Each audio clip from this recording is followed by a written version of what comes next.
Torej, virusni hepatitis danes, leta 2025, še vedno predstavlja pomemben javnozdravstveni problem z pomembnim deležem zbolenih in umrlih, čeprav imamo najrazličnejša sredstva za preprečevanje, zdravljenje in v primeru C hepatitisa celo ozdravitev.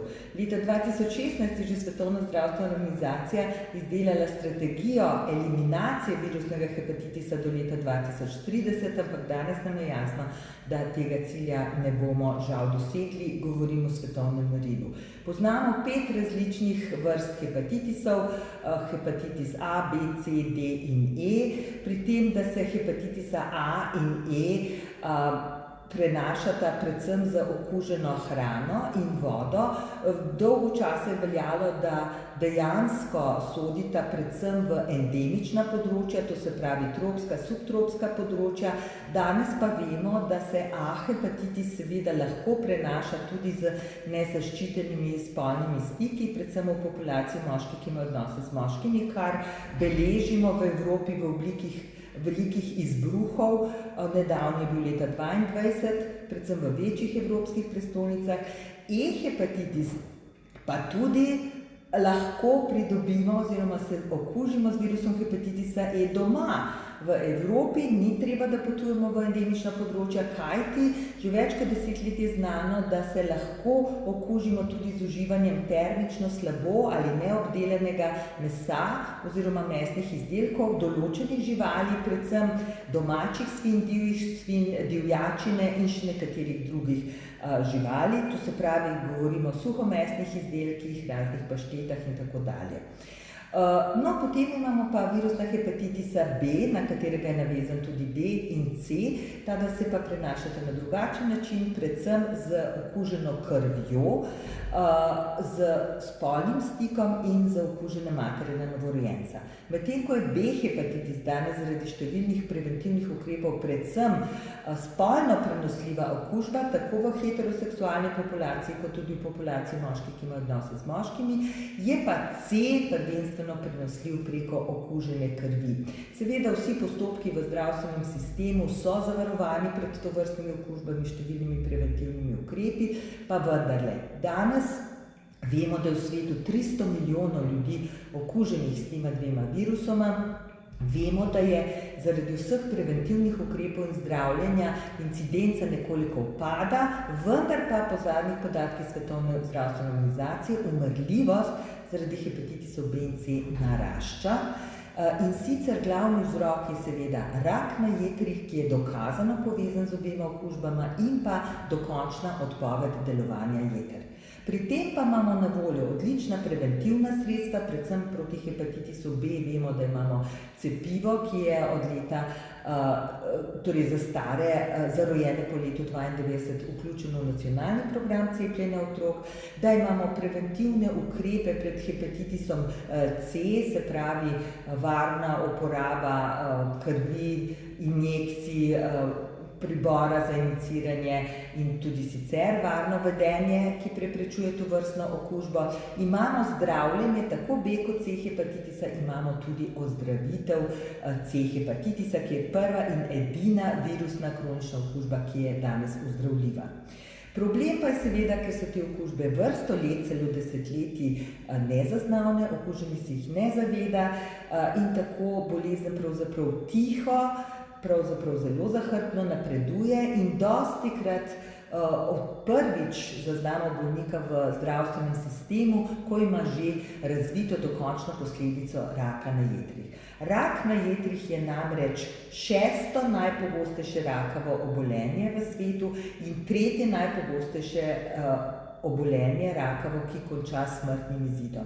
Je pa tudi edino rakavo obolenje, ki v zadnjih 10 letih narašča, ne stagnira, ne upada.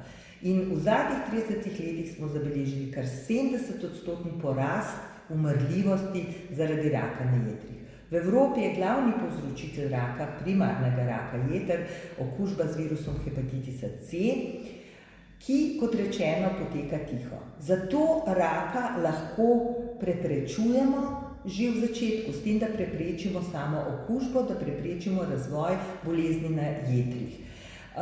Kot veste, imamo v Evropi Beating Cancer Plan, se pravi plan za preprečevanje raka.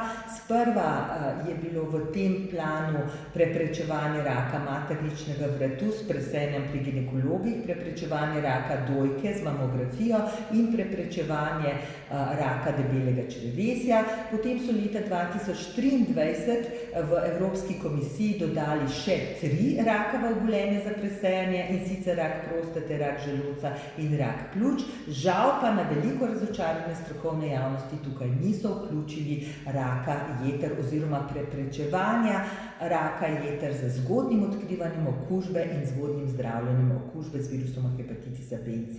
Tako da je v letošnjem letu pri Evropski agenciji za raziskovanje raka pri Svetovni zdravstveni organizaciji v pripravi oziroma jeseni bo izšel kodeks proti rakavim obolenjem, kjer bo prvič vključeno tudi presejanje na okužbo z virusom hepatitisa B in C in seveda takojšnje zdravljenje v primeru pozitivnega izvida, s čimer seveda lahko v veliki meri preprečujemo raka jeter. Dokaz za to imamo že na nacionalnem ravni, in sicer v Egiptu, državi, ki je pred 10 leti imela največjo prevalenco okužbe z virusom hepatitisa C.